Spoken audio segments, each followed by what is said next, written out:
I found a wounded alien woman in the forest. She closed her eyes thinking I would eat her.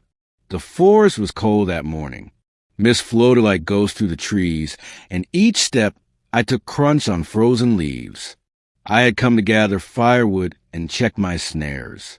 I did not expect to find a body lying between the rocks near the stream. At first, I thought it was a deer or a bear, maybe some forest creature that had died in the night. But when I got closer, I saw the strange color of her skin, pale silver like moonlight on water. And then her eyes opened for just a second, bright violet, full of fear. She tried to move but could not. One leg was clearly broken.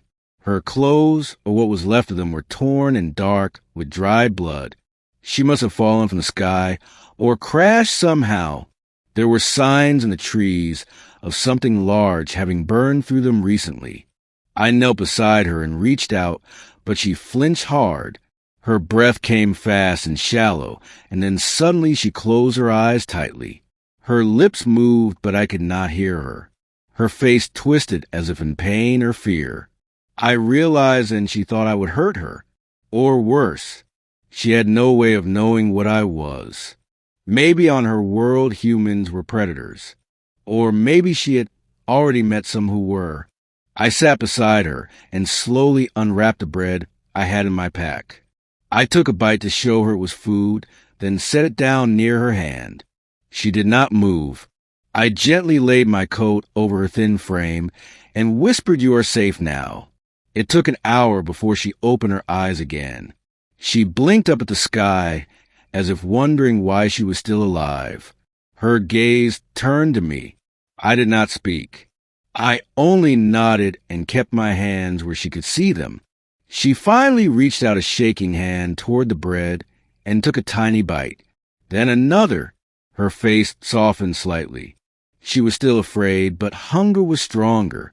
I made a small fire nearby and boiled water from the stream. I knew I had to get her back to my cabin if she was going to survive, but her leg would not allow that yet. I gathered sticks and used my old hunting knife to build a brace. She watched every move I made. When I touched her leg, she screamed. Not loud, but sharp. I stopped and met her eyes. I said softly, "I need to do this to help you." Her lips trembled, but she did not resist again. I worked slowly and carefully. She bit her lip until it bled. Night came fast. I stayed by the fire and offered her warmth. She eventually slept, though fitfully. In the night, I heard her speak in her language. The words meant nothing to me, but the pain in them did. She was alone in this world, just like me. By morning, she was awake again. Her eyes were clearer. She gestured weakly toward the forest, then to her mouth. I guess she wanted water. I helped her sip from a tin cup. She drank with shaking hands. Over the next 2 days, I built a small shelter of branches and tarps above her. I brought food, soup, tea, anything I had. Slowly, she accepted them. Each time I returned, she looked less afraid. She even started to try to speak to me, just small words. I pointed to myself and said my name. She tried to repeat it, then pointed to herself and said a soft, strange word. I said it back, and she smiled faintly. Her teeth were small and sharp, but her smile was not. By the 4th day, she was able to sit up with help. I used a long stick to make her a crutch. She began learning my words faster. I learned a few of hers. Most of our talk was still pointing and guessing, but we managed. One morning she pointed to the sky and said broken. Then she touched her chest and said scared. I nodded. I pointed to forest and said safe. She tilted her head, then slowly nodded back. She tried to walk. I held her arm. She leaned heavily on me. Each step was pain, but she wanted to move, wanted to live. That evening she touched my hand, light, hesitant. Then she looked at me and said, "You not eat me." Her voice was trembling, her eyes wide. I laughed quietly, not mean, just soft. "No," I said, "I help you." Her shoulders relaxed for the first time. She breathed deep and looked up at the sky again. Days passed, then a week, then another. Her strength returned. Her wounds healed. Her legs still hurt, but she could walk more each day. We built a rhythm. I would hunt or fish, and she would help clean or cook. She learned fast. She made strange sounds when she was happy, almost like singing. I began to look forward to hearing them. She found joy in small things. Fireflies, snowflakes, the way light moved on the stream. She watched it all like someone seeing the world for the first time. One night she sat beside me at the fire and told me her story. In her words and with gestures, she described her ship being shot down, her people scattered.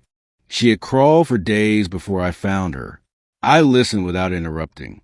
When she was done, she looked at me and asked quietly why help me. I looked into the fire and said, because you were alone. She nodded.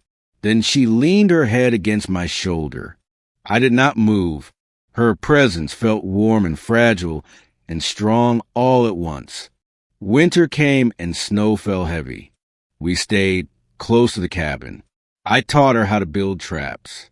She taught me to make fire faster with stones from her ship.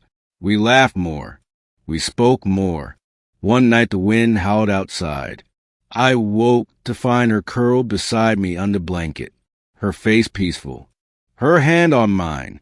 In spring the first birds returned. Flowers bloomed. She walked without the crutch now.